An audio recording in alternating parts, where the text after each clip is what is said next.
그는 미친 사람 같았다.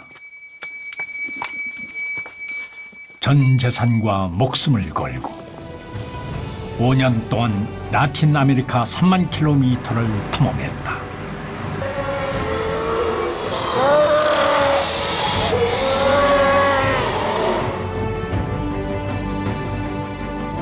황금을 위해서가 아니라 지식을 위해서 자신의 모든 것을 던졌다.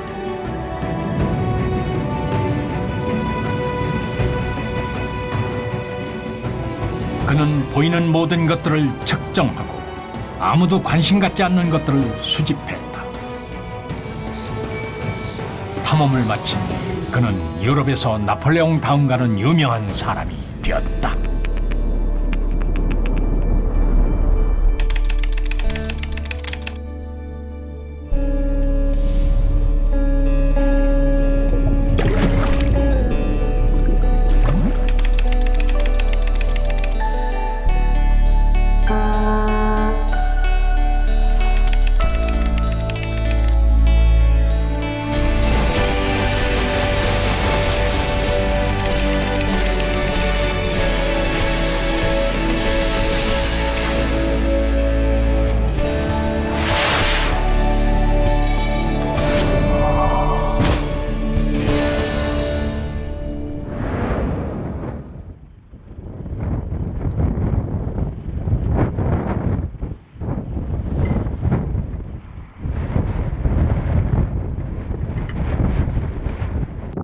남미의 침보라스산은 1828년 히말라야가 알려지기 전까지는 사람들이 생각하는 가장 높은 산이었다.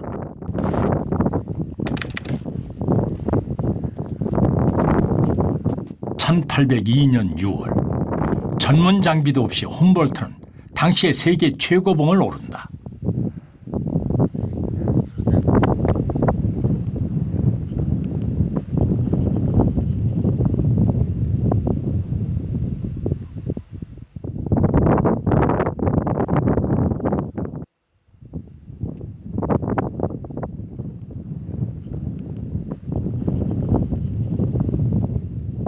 그는 줄곧 품어온 질문의 답을 찾기 위해 목숨을 걸고 이곳에 올랐다. 인간의 신체는 고도에 따라 어떻게 변화하는가? 식물은 어느 높이까지 살 수 있는가?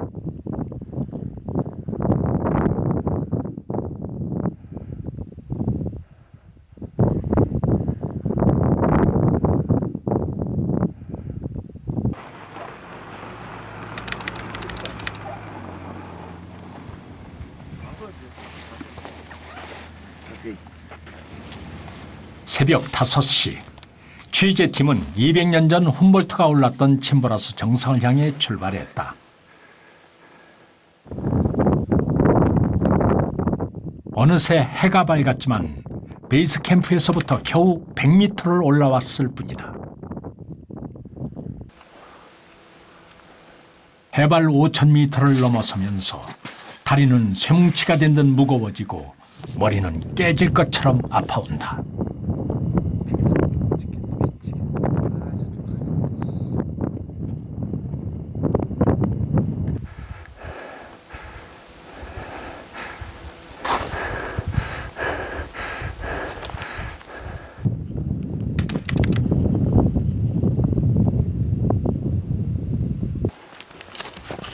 이 고통 속에서 200m를 더 올라가는데 2시간이 넘게 걸렸다.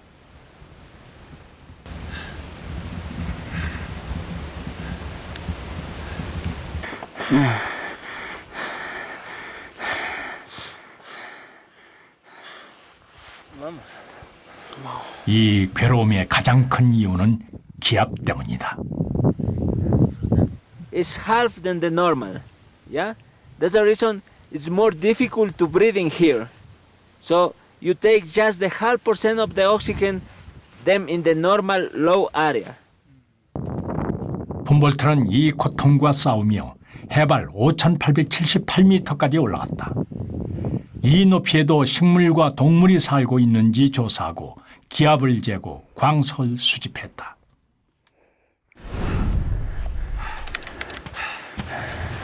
베이스 캠프에서 6시간을 걸어 5,450m 지점에 도착했다.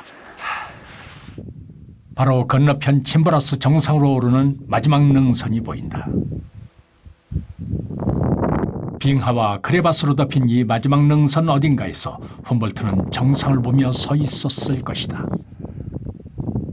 In that time maybe it's more snow and for sure more avalanche in all this area, you know. Me personality without crampons I don't going up to this mountain.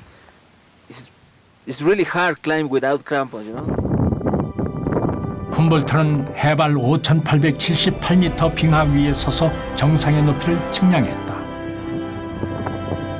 그리고 침보라스 산의 높이는 6,367m며 아주 적은 양의 이끼만이 관찰 가능한 유일한 생명이라고 기록한다.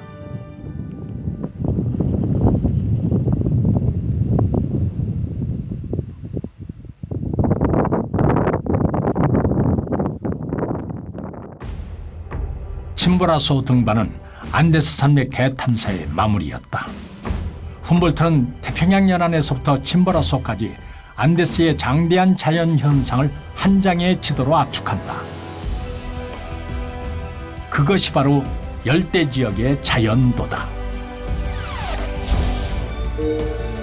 이 지도는 200년 전의 인터넷이다. We really wanted to see how the effect this interaction has on plants, animals, and even people, how societies interact.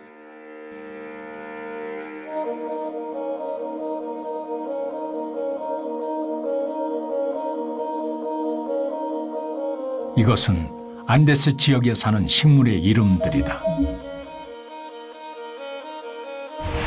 여기 기록된 수백 가지 식물 중에는 감자가 있다. 감자가 그려진 지점에서 왼쪽으로 가면 감자를 키울 수 있는 최대 높이가 나온다. 지도에는 경작 한계뿐만 아니라 이 높이에서 농사 지을 수 있는 식물, 평균 기온, 그리고 만년설이 어디까지 내려와 있는지까지도 식물과 연관지어 검색할 수 있다.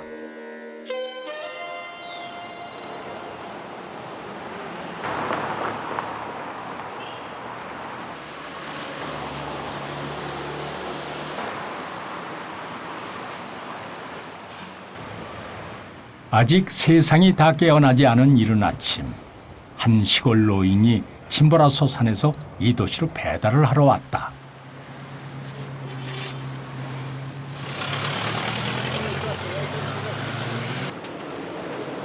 키가 160cm도 되지 않은 작은 몸에 무척 무거워 보이는 배달 물건을 가지고 우시카시가 향하는 곳은 알폰소 시장이다.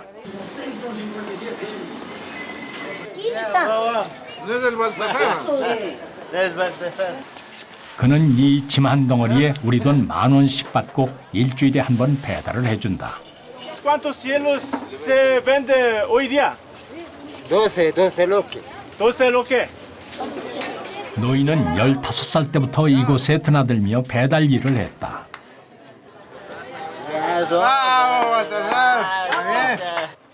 그가 배달하는 물건은 침보라소 산에서 직접 캔 얼음이다.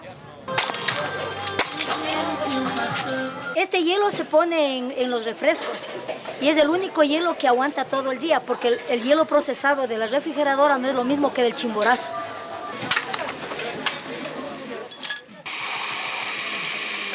여기 들어가는 얼음은 마리 얼음이지 사실 수천 년이 된 빙하 조각이다. 그래서 잘 녹지 않고 차가움을 오래 지속시켜준다. Lo más rico que aquí en Riobamba se hace es preparar estos hermosos jugos de aquí, típicos de San Alfonso. 배달을 마치면 노인은 차로 40분 거리의 산동네로 돌아간다.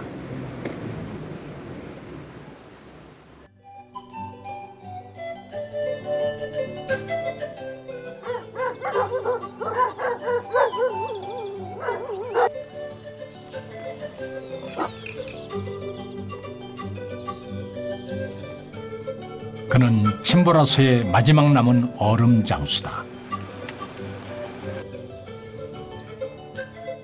Yupaga, sina ashka uyagona, porque desde 15 años más trabajando. Con el ñame tienen 69 años. 일주일에 2번 얼음 캐러 가는 길에 먼저 풀을 벤다. 풀은 얼음을 싸는 단열자가 된다.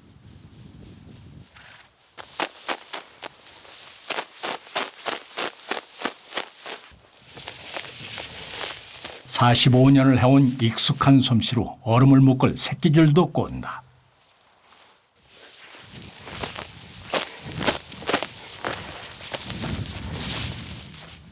이제 얼음 캘 일만 남았다. 얼음을 캐려면 늘 구름으로 뒤덮인 침보라소를 향해 2시간가량 올라가야 한다.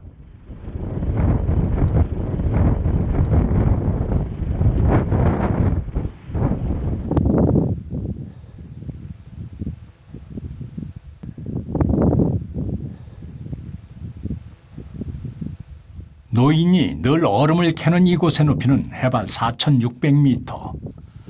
그런데 이곳에서 볼 수 있는 건 돌덩어리뿐이다. 얼음은커녕 눈조차 찾을 수 없다. 하지만 이곳에 얼음이 있다는 것을 노인은 안다. 그리고 아는 사람이 한 명 더 있다. 그 사람은 바로 훔볼트다. 훔볼트의 열대 지역의 자연도에는 만년설, 곧 빙하는 4,600m 지점부터 존재한다고 적혀 있다.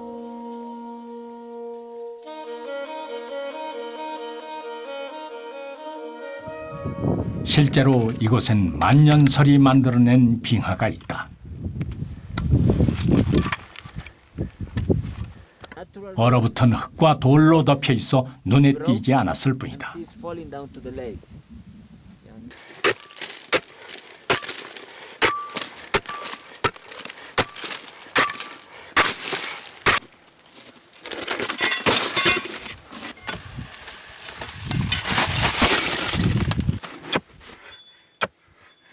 이 얼음은 수천 년 된 빙하다.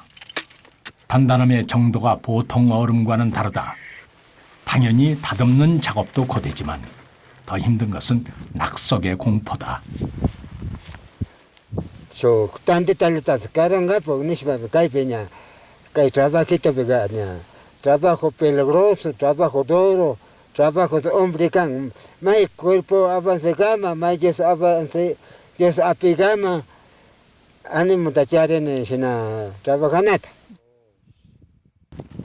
우시카 씨는 이곳의 자연 덕택에 먹고 살지만 동시에 이 고산지대의 자연은 그가 할 수 있는 일을 몇 가지로 제한한다.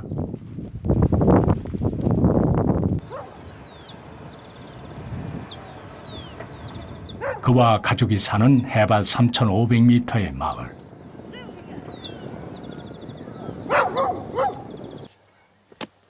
그는 얼음을 캐지 않는 날엔 감자밭을 일군다.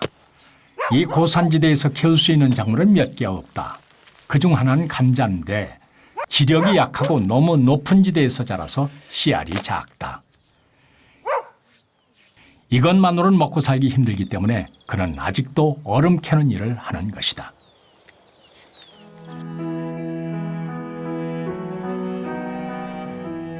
훔볼트는 묻는다. 당신은 당신을 둘러싼 자연 조건들을 잘 알고 있는가? 잘 안다면 당신의 삶이 바뀔 수도 있다. 훔볼트는 해발 0m에서 6,500m까지 높이에 따른 자연 조건들을 여러 항목으로 나누어 측정하고 표로 만들었다. 그의 200년 전 분석에 따르면 우시카 가족의 생활 환경은 다음과 같다. 하늘은 평지보다 더 파랗고 자외선도 훨씬 더 강하다. 연간 평균 기온은 9도, 최저 기온 0도. 밤낮을 가리지 않고 우박이 자주 내린다.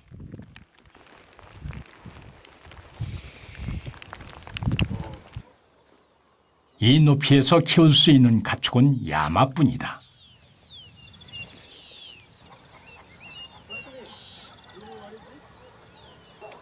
감자 농사는 가능하지만 경작 한계 높이에 있다. 이런 자연 조건 아래서 사는 우시카 가족의 식단은 늘 단출하다. 늘 먹는 것은 감자와 콩이다. 다시 훔볼트는 묻는다. 왜 당신은 낮은 곳에 비옥한 땅을 두고 이 척박한 곳에 사는가? 오랜 관습? 이미 가진 땅에 대한 애정? Tal vez mana mañana shata, mana yoka mai be yoka ya paskas ka bentalaya china kausanalaya mana kanga nya mana enseñaré shayo yaneka. 훔볼트는 그들이 고향을 떠나지 않는 이유를 더 이상 묻지 않는다. 대신 열대 지역의 자연도에 충실한 정보를 올려놓았다. 당신이 사는 마을보다 1000m 더 아래로 내려가면 더 따뜻한 곳에서 밀, 사탕, 수수 그리고 커피도 키울 수 있다. 훔볼트는 짐보라소를 포함한 남미 안데스 산맥을 수없이 오르내리며 여러 차례의 수정 끝에 열대 지역의 자연도를 완성한다. 그리고 이 지도를 통해 그는 말한다. 알면 더 많은 것을 선택할 수 있다. 결국 지식을 통해 당신은 더 자유로워질 것이다.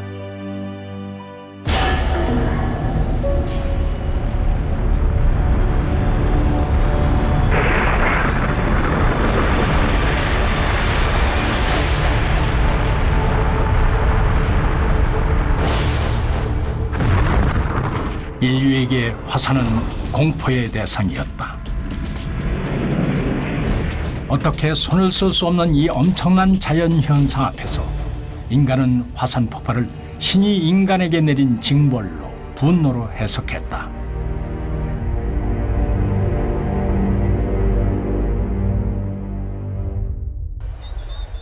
안데스 산맥의 기슭에 자리 잡은 도시 암바토.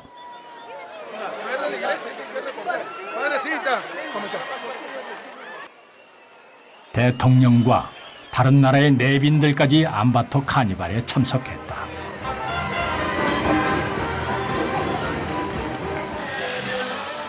이곳의 카니발은 마치 화려한 꿈 같다.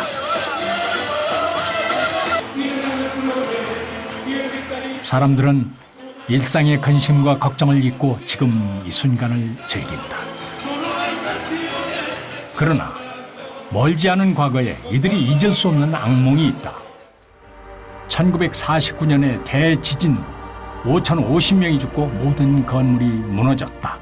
Ambato was destroyed, completely destroyed, with the losing of a lot of people.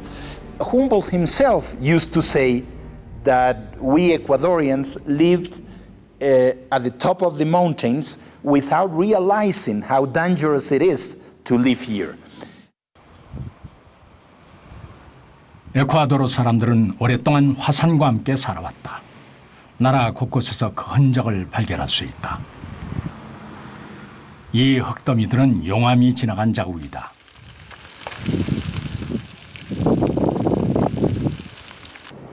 Some years ago, it's really good road, this one, and it's a shortcut from Baños to Riobamba.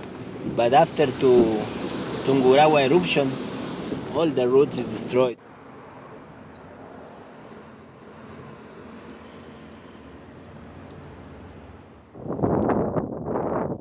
퉁구라우아 화산은 1500년대부터 폭발을 반복해왔다. 지난 1999년부터 용암 분출이 잦아져서 2006년 폭발 때는 화산재와 불꽃이 10km 상공까지 솟구쳤다. A lo que pega el tornillo y sale la candela, piedras, ya lo menos para encima, salen unas luces más grandes que estas. Clarito, salen unas 50, unas 100 luces allí. A mí no me importa nada. ¿Por qué? Porque a mí me da miedo a los pecados, no al castigo de nuestro Padre.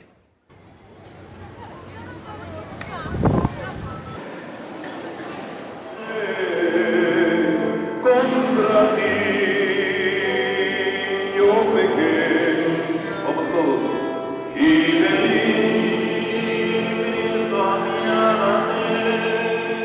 바냐스의 성당 벽에는 이들이 겪은 대지진의 기억들이 생생한 모습으로 그려져 있다. 그림에는 메시지가 있다. 신을 두려워하고 경배하라. 그렇지 않으면 언제 또 이런 재앙이 너에게 올지 모른다.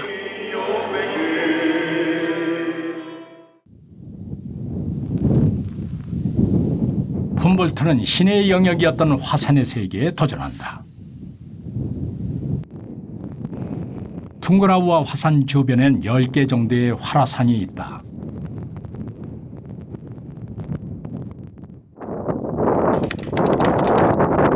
(1802년 4월) 훔볼트는 그중 하나인 피친차 화산에 올랐다. 훔볼트는 유럽에서 해발 4,000m 이상의 산을 오른 경험이 없었다. 등산이란 개념조차 없었던 시절, 처음 발을 내딘 신대륙에서 난생 처음 4,700m의 고산을 오르던 훔볼트는 호흡곤란과 두통을 견디지 못하고 쓰러진다. 이때 도움을 받지 못했더라면 탐험은 계속되지 못했을 것이라고 훗날 훔볼트는 회상했다. To see an active volcano, the thing that captivated the attention of Humboldt most in Ecuador were the volcanoes. 그에겐 풀어야 할 의문이 있었다.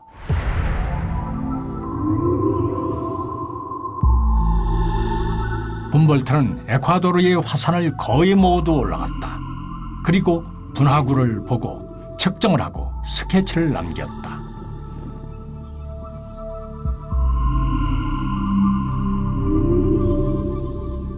훔볼트는 6개월 동안의 화산 탐사를 바탕으로 자기만의 이론을 내놓는다. 화산은 왜 폭발하는가? 당시 유럽 학계의 주류 학설은 땅 속의 석탄이 자연 발화해서 화산 폭발을 일으킨다는 것이었다. 그러나 훔볼트는 화산 활동은 지구 깊숙이 자리 잡은 원인에 의해 만들어지는 것이며 화산은 지각의 균열선을 따라 자리 잡는다고 주장했다. 즉, 연속적인 화산을 만드는 무엇인가가 있다는 것이었다.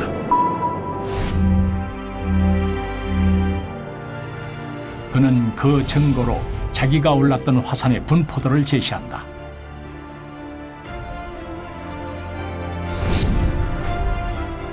보라, 화산은 일정한 선 위에 자리를 잡고 있다. 이 선은 지각의 균열선이다.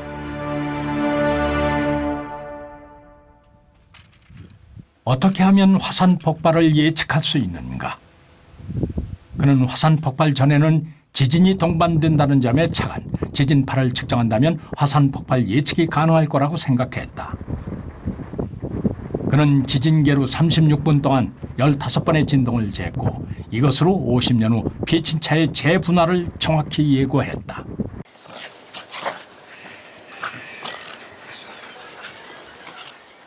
(200년이) 지난 지금 우리는 훔볼트의 방식으로 화산 폭발을 예견하고 대비할 수 있다. Oh, great! Yes. You know how to do that. 그 비밀은 지진파의 측정이다. 이제는 화산의 지진파뿐 아니라 가축이 내는 작은 파동까지도 기록할 수 있다.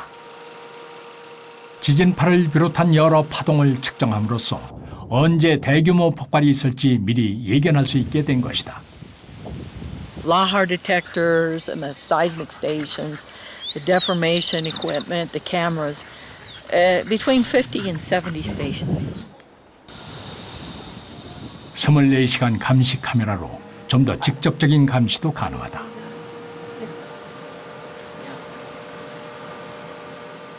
이제 우리는 과학기술을 통해 신의 분노로부터 좀 더 자유로워졌다. Unless you give an early warning of a major eruption, there will maybe be hundreds of thousands of people that could die from that. Nobody else does the monitoring, then it'll just be like nobody will know what's going to happen ahead of time. There'll be no warning. We will not continue preparing ourselves for some event in the future. 훔볼트는 안데스 산맥을 따라 남쪽으로 내려오며 마주치는 거의 모든 화산을 올랐다. 5,000m를 넘나드는 고산을 3개월 동안 7번이나 올라간 것이다.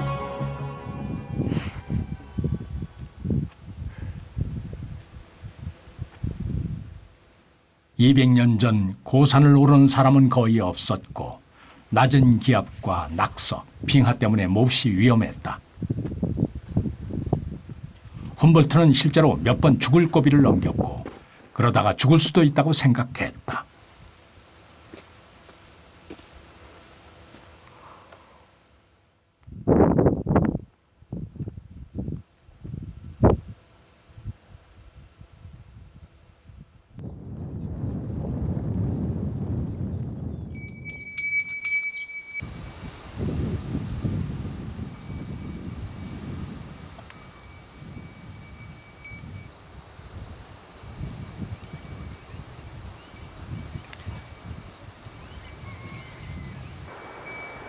안데스 지역 탐험은 훔볼트에게는 가장 큰 고난이었다. 200년 전 안데스를 탐험하는 데 이용한 유일한 교통수단은 당나귀였다. 수많은 소지품들 때문에 훔볼트는 당나귀를 끌고 산을 오르고 고개를 넘어야 했다. 이렇게 안데스에서만 1년 7개월 동안 5,000km를 걸었다.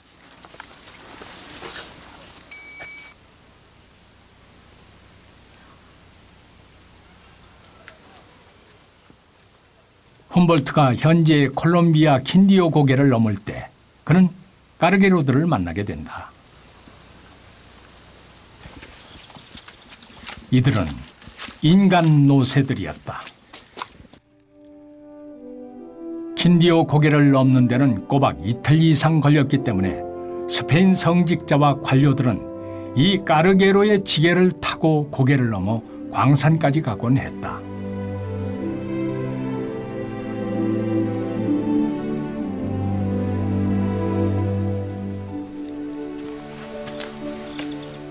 킨디오 고개에서 훔볼트는 스페인 관료를 지고 가던 까르게로 일행과 마주친다. Hola, ¿estás cansado? Puedes subir tú acá, mira. Aquí. Estos zapatos. 그는 인간 노새에 타는 것을 거부했다.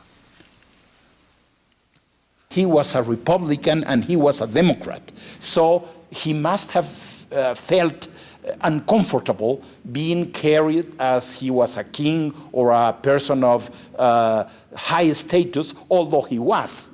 And Humboldt was a part of the intellectual movement that proposed those changes. So he was a man of the Enlightenment.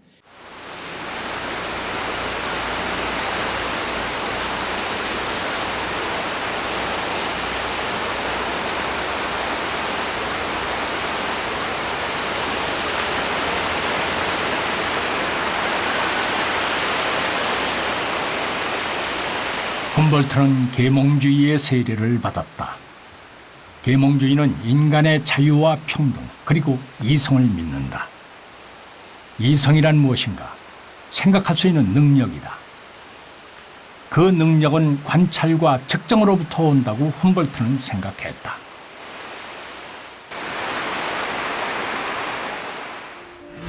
이런 생각에서 그는 탐험에서 마주친 장소들을 마치 사진과 같은 정밀하게 측정된 스케치로 남겼다.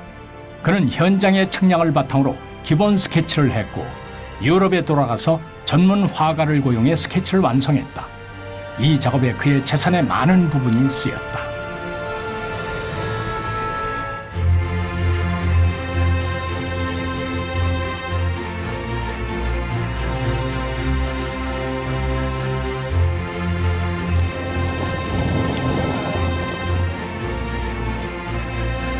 측정은 훔볼트가 라틴 아메리카에 머물렀던 5년 2개월 동안 끊임없이 지속됐다.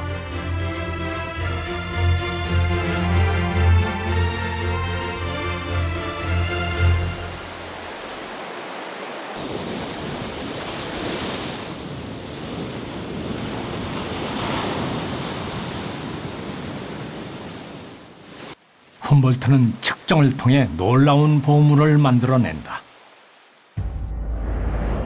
그것은 1425장의 지도다.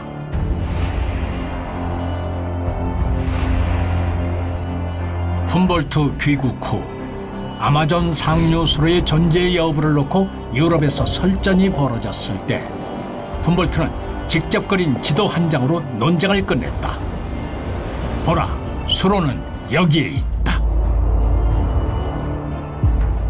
We need to know. We need to transform.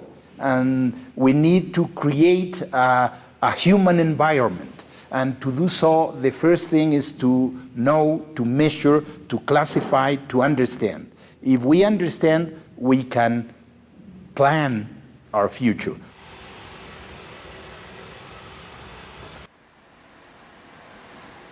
에콰도르 키토공항. 하루에도 100번이 넘게 세계 각지에서 온 비행기가 뜨고 내린다. 관제탑은 측정치를 가지고 비행기와 교신한다. 32, you're clear to Miami via Uniform 9674, climb maintain 17,000 feet. El American 932 despega 14. El Tame 304 aterrizó 12. 이륙부터 착륙까지 안전을 담보하기 위해서는 수많은 측정치들이 사용되어야 한다. 풍향과 기압은 물론이고 화산재가 어느 방향으로 어떻게 날리는지도 정보로 제공된다. 이 모든 정보를 가지고 관제탑과 조종사는 서로 소통한다. Tame 208, buen día. Notifique pista a la vista, información Airbus 320 en carrera de despegue pista 36. Mantengo pista a la vista, Tame 208. Recibido, continúe aproximación. 그러나 이런 다각도의 정보 제공에도 불구하고 종종 치명적인 항공사고가 생긴다. 불과 1년 전만 하더라도 키토 국제공항은 몹시 위험한 공항이었다.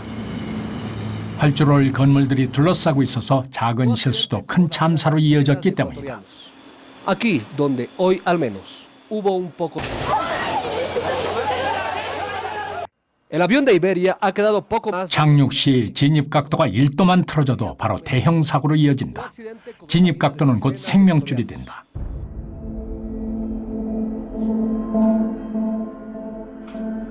(1년) 전 새롭게 완공된 키토 국제공항은 최신식 안전시설에 공을 들였다. 그중 하나가 자동 착륙 유도 장치 글라이드 슬로프다. 글라이드 슬로프는 항공기의 안전한 착륙을 위해 공항에서 항공기로 전파를 쏜다. 이 전파는 활주로와 항공기가 언제나 3도의 각도를 유지하며 하강할 수 있도록 가상의 경사면을 제공한다.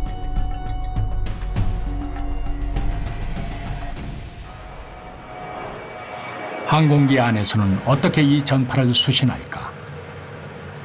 과학자와 엔지니어들은 편리한 계기판을 만들어냈다. 글라이드 슬로프에서 유도 전파를 쏘면 이 전파는 화면 중앙에 분홍색 십자가로 표시된다. 3도란 안전한 하강 각도를 유지하기 위해서는 조종사는 분홍색 십자가를 정중앙에 오도록 조정하면 된다.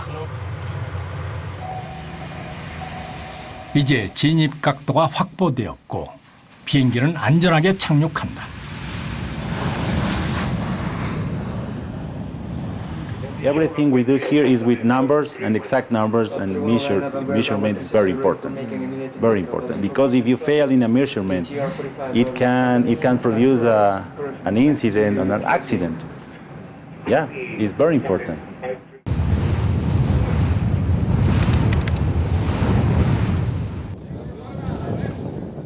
훔볼트는 측정이 얼마나 중요한 것인가를 그 누구보다도 잘 알고 있었다. Según lo que estoy midiendo acá, debemos encontrarnos aquí. Can't you see the compass? We're lying 160. We're going 160. Outside Cartagena, that thing is not working. This piece of shit. I don't believe you. Esto es mejor, es más seguro. Deberíamos estar más acá. Estamos muy retrasados. Estamos yendo a otro sitio. Man, this land is exactly the same as you see on the map. We have to be outside Cartagena. 1801년 3월 8일, 훔볼트는 쿠바에서 콜롬비아 카르타헤나로 가는 중이었다. 넉넉 잡아 열흘이면 도착하는 거리였지만 배는 카르타헤나가 아닌 서쪽으로 300km나 떨어진 우라바에 닿았다. 해안을 더듬어 카르타헤나를 찾아왔을 땐 출발한 지 21일이나 지나 있었다. 배는 왜 항로를 벗어났을까?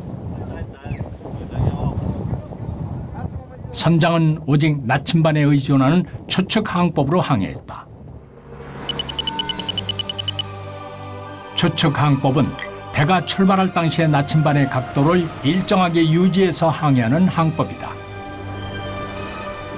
그런데 실제로는 목적지를 벗어난 일이 잦았다.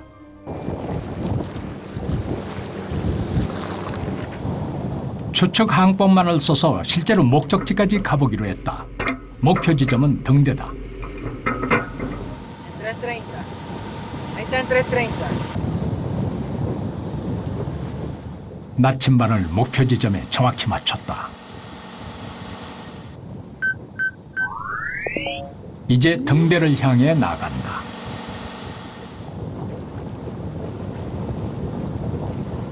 처음과 똑같은 속도와 방향을 유지하고 항해한 지 2시간째.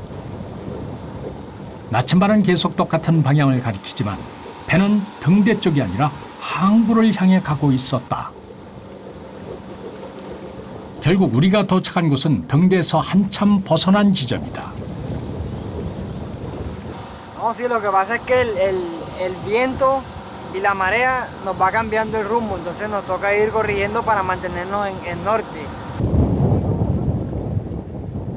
이곳 카르타헤나 앞바다는 육안으로 봐도 바람과 해류가 강하다.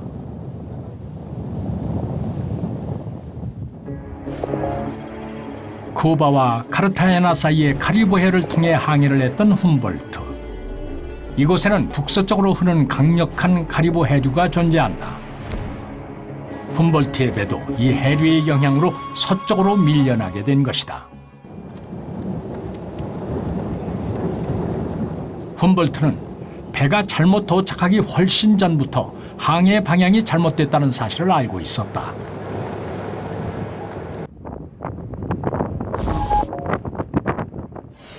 훔볼트는 어떻게 망망대해에서도 자신의 정확한 위치를 파악할 수 있었을까? 그 해답은 적도가 지나는 도시 키토에서 찾을 수 있다.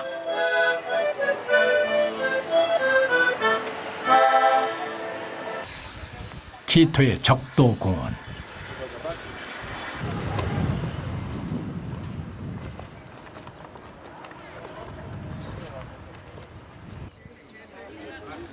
이 일대에선 신기한 광경이 곳곳에서 펼쳐진다.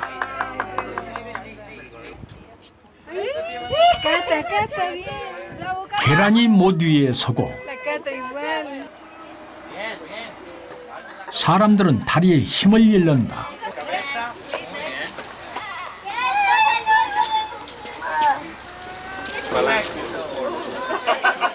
가장 신기한 현상은 물이 빠져나가는 방향이다.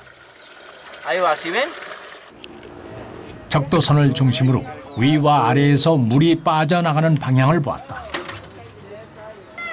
적도에선 소용돌이 없이 물이 빠지는데 북반구에선 반시계 방향으로 물이 빠지고 남반구에선 시계 방향으로 흐른다. 적도는 위도가 0도란 의미이다. 그럼 위도란 무엇일까? 위도와 경도는 위치를 나타내는 좌표체계다. 위도는 적도와 같이 가로로 그은 선, 경도는 남극과 북극을 이어 세로로 그은 선이다. 훔볼트는 그의 6분의 1로 위도를 잴 수 있었다.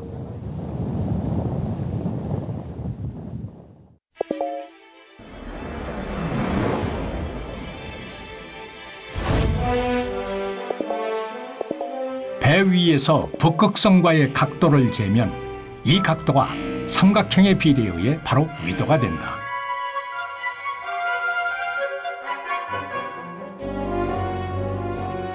그러나 경도를 재기 위해선 다른 도구가 필요하다. 그것은 시계다.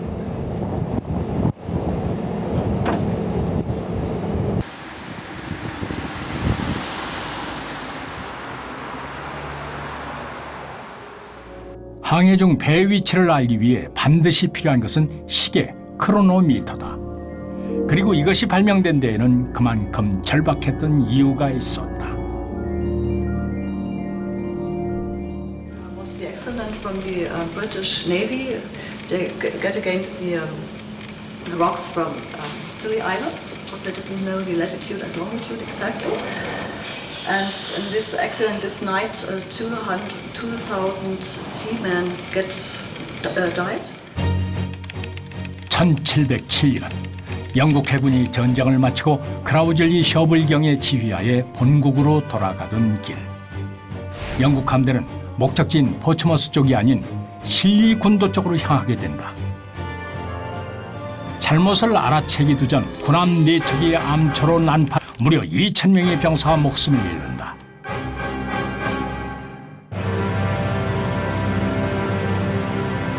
영국의 앤 여왕은 정확한 위치 측정을 위해 현상금을 걸었고 결국 목수였던 해리슨이 1735년 최초의 정밀 시계를 만들어낸다.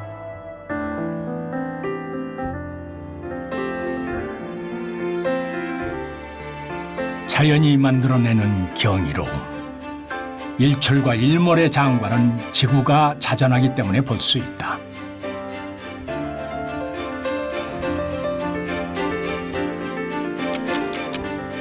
자전 때문에 시간은 지구 어디에 있느냐에 따라 달라진다. 아침에 서울에서 뜬 해는 7시간 뒤 베를린에서 뜬다. 그래서 베를린 시간은 서울보다 7시간 늦다. 이 시차는 경도를 이용하면 더 쉽게 이해된다. 영국의 그린위치 천문대가 경도의 기준이 된다. 경도가 15도 차이 나면 시간은 1시간 차이가 난다. 지구는 1시간 동안에 15도를 돌기 때문이다. 동쪽으로 경도 15도만큼 떨어진 다카리의 시간은 오후 1시, 뉴욕의 시간은 오후 5시다.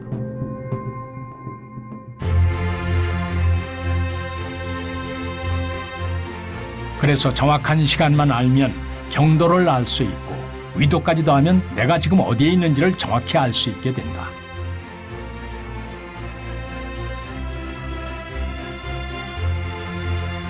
국선장은 1773년부터 크로노미터를 사용했고 3번에 걸쳐 세계 일주를 했다. 다윈도 1831년부터 크로노미터를 이용해 역사적인 비구로 항해를 할 수 있었다. 린드버그 역시 항공용 크로노미터를 갖고 1927년 대서양을 횡단했다. 훔볼트는 크로노미터를 이용해서 남미를 탐험하고 1425장의 정교한 지도를 그릴 수 있었다.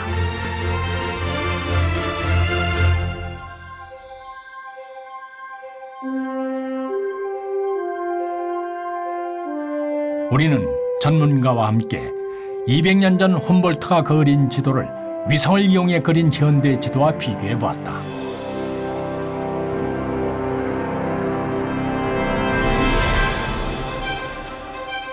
현대 위성 사진과 비교해 봐도 큰 오차가 나지 않는다. 오류가 적은 건 훔볼트가 끊임없이 반복 측정했기 때문이다. 이 부분은 항공사진이나 인공위성의 도움이 없던 시절에 들고 있던 그 육분위와 크로노미터만 가지고 정확도가 이 정도 나타난다는 것은 매우 놀라운 그런 사실입니다. 정확한 지도는 그 자체로서 보물이 된다. 어떤 지역의 지도를 갖고 있냐 아니냐는 그 지역에 대한 지배권을 행사할 수 있냐 그렇지 않느냐의 결정적인 요소였습니다. 남미를 개발한다든지 아니면 멕시코를 어떤 개발을 하려면 거기에 대한 지리적인 정보가 필요했거든요. 훔볼트의 멕시코 지도는 100년의 세월이 지난 20세기 초 멕시코 철도를 부설한 기본 자료로 사용됐다.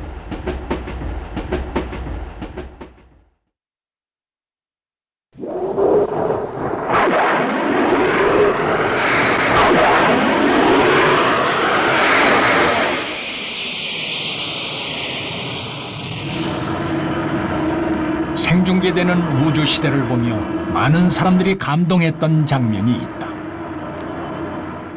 우주에서 본 지구다. 우리는 오랫동안 여기서 살아왔지만 생전 처음으로 바깥으로부터 우리가 사는 곳을 보았다. In his thinking, human beings want to know. I mean, it's almost a religious question. Why are we here? So that is a philosophical and religious question, but it has significance in so many different ways.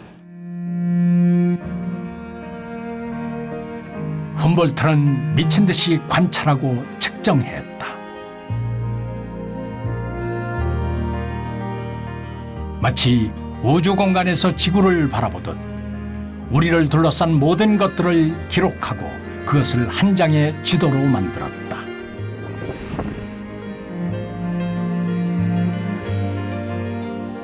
그리고 이 지도를 통해 그는 묻는다.